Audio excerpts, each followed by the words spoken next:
Hello, as you can see, even if my BoAt smartwatch is connected to my phone, I cannot make or receive phone call on my smartwatch. To fix this problem, the first step is to connect your smartwatch to your phone.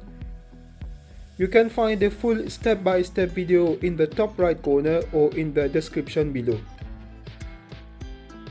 Then follow the steps shown in this video to activate call notification on your application.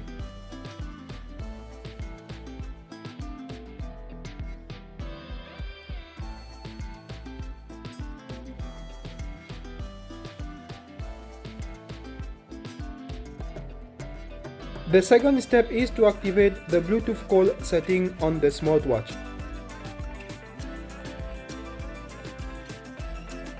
Finally, you will need to connect the smartwatch in the Bluetooth settings of your smartphone.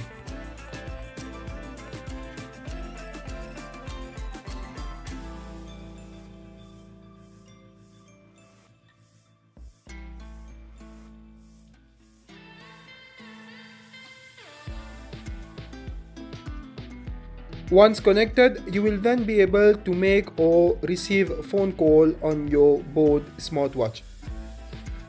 Here is a video on how to change the wallpaper on this smartwatch. Thank you for watching and please subscribe to my channel.